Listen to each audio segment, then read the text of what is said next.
Hi everyone. In today's video, Douglas Murray will be discussing the resignation of Harvard President Claudine Gay. The resignation of Harvard President Claudine Gay has ignited a fierce debate on merit, diversity, and inclusion. Some believe her resignation was warranted due to allegations of plagiarism and her poor performance at a congressional hearing on anti-Semitism.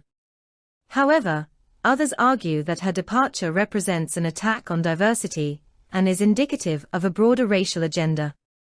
Ayaan Hirsi Ali believes that these movements are designed to undermine our institutions, erase history, and indoctrinate students. Ali sees Gay's resignation as just a small part of a much larger issue that has spread through universities, corporations, and even into lower levels of education. Reaction to the resignation of the president of Harvard, Claudine Gay, has been predictably divided. For some, the university's first black head deserved to lose her job after accusations of plagiarism and a completely shambolic performance at a congressional hearing on anti-Semitism last month. And Dr. Gay, at Harvard, does calling for the genocide of Jews violate Harvard's rules of bullying and harassment, yes or no? It can be, depending on the context. What's the context? Targeted at an individual. It's targeted at Jewish students, Jewish individuals.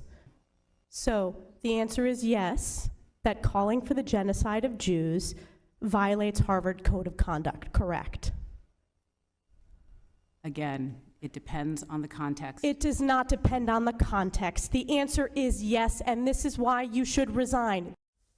Now, let's see what Douglas Murray and Ayaan Hirsi Ali have to say about this. Amazing. All depends on the context, apparently. Anyway, some people are ignoring that and are claiming that there's actually a sinister racial agenda in this sacking. The civil rights activist, Reverend Al Sharpton, said that Gay's resignation is, quote, an assault on the health, strength and future of diversity, equity and inclusion.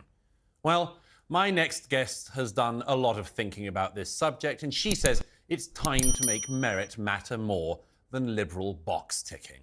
I'm delighted to welcome to Uncensored research fellow at Stanford's Hoover Institute, the author and activist Ayaan Hirsi Ali. Ayaan Hirsi Ali, thanks so much for joining us on Uncensored. Tell me... Oh, Douglas, thank you for having me. Well, tell me first of all, what do you make of the Reverend Al Sharpton's claim there? This is all about race, apparently. It's not all about race, it's about the mediocrity mafia that he represents so well and that he has profited from for so many years. And I think it's time that we ditch this diversity, equity, and inclusion movement that is really all about dismantling and degrading our institutions. They're about expunging our history, and they're about indoctrinating kids at school. And it starts at universities and it goes beyond that. And I'm really one of those people today who is celebrating the resignation of Claudine Gay. But I think I'm also realistic enough to say that is just at the surface. The problem is much deeper. It started at universities, it has spread to corporations, it has spread to lower ed, from K to 12. It's everywhere in America. And I think it's time that we take a good look, a good deep look at what's going on, and this is just the start. I agree with you. I mean, this is why it matters. Sometimes people think that what happens at Harvard is just a bit of Ivy League stuff. But it isn't, as you say, because it's going out all across the rest of America, indeed the rest of the world. I mean, well, the rest of the West anyway. Plenty of people in China are getting on with things anyway. But just going back quickly to Claudine Gay at Harvard, I mean, I find it pretty startling that this is a woman who became president of perhaps the most elite university in America. And she published no books. She published 11 articles in her career. And it's turned out that much of them were just plagiarized, stolen from other people. So how did she even get there in the first place? She has 50 allegations of plagiarism against her. Douglas, my grandmother would not trust Claudine Gay to herd her goats. This woman could not be the president of Harvard. I don't understand how this happened, and yet I do. And people like me you know, Helen Pluckrose, James Lindsay. There were so many of us early on who saw this years and years ago and who kept on saying, this thing is rotten. It's not going to go away. We were told so many times, oh, it's universities, you know, radical ideas emerge in universities, but over time they disappear. No, the rot is deep. And this woman is one small representative of it. She's gone. And my big worry, Douglas, now is that they're going to say, okay, this woman is gone, the one at Penn University is gone, and, you know, we're going to have a new president, we're going to maybe have a new board and move on. And I think that would be such a squandering of opportunity for real reform. Let me give you another couple of reactions to her resignation this week. Ibram X. Kendi, the author of a book called How to Be an Anti-Racist, which I think's the wrong title for it. You should just take anti out. Ibram X. Kendi said that in the wake of Claudine Gay's resignation, racist mobs won't stop until they topple all black people from positions of power and influence.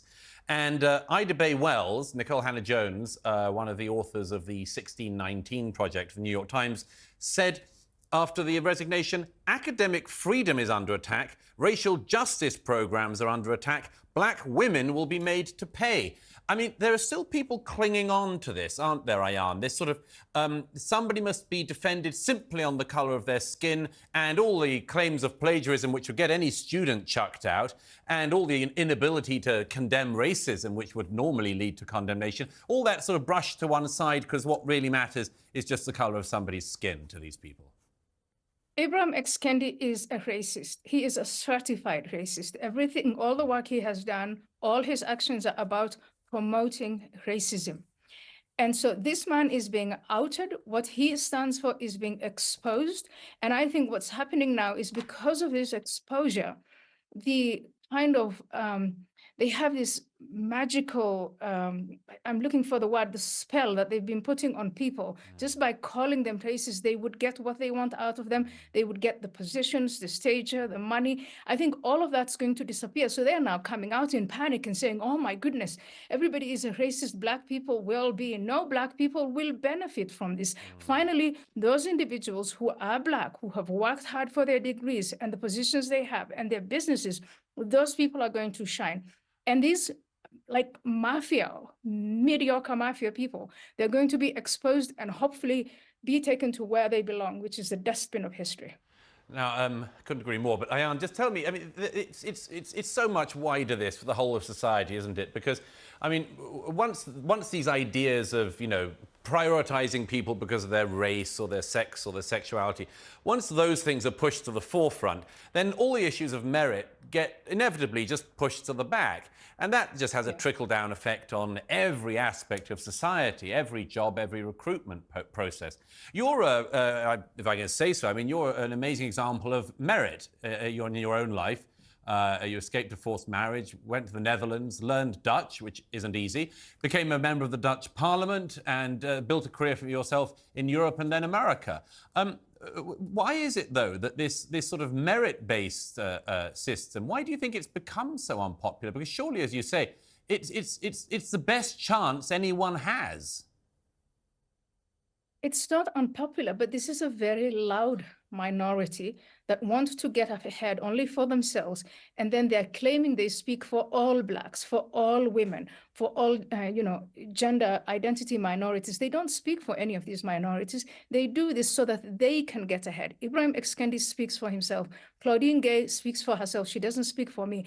I think it's very important, Douglas, to note that there are disparities in our societies. There are large groups of people who are left behind. And it's extremely important to tackle that. And the way to do it and the way to lift up the people who are left behind is to make them a part of the values that make us come ahead, the values of hard work, the values of community, the values of commitment, of responsibility, of getting up in the morning, of lifting yourself up by your bootstraps. That, I think, is what, for me, America is all about. And we can do that without degrading the standards of what has lifted up everyone out of poverty. And Yes. this is what these people are doing. And I think it's time that they're exposed and called out. And this is just the beginning. Let's get down to where the rot is. I couldn't agree more. But finally, let me just ask you, I mean, this seems to have come about because of an idea that everything's a zero-sum game. You know, if for instance, if women are going to be advanced in society, men have to be punished. You know, if there's going to be more visibility of gay people, you've got to punish straight people and degrade straight people.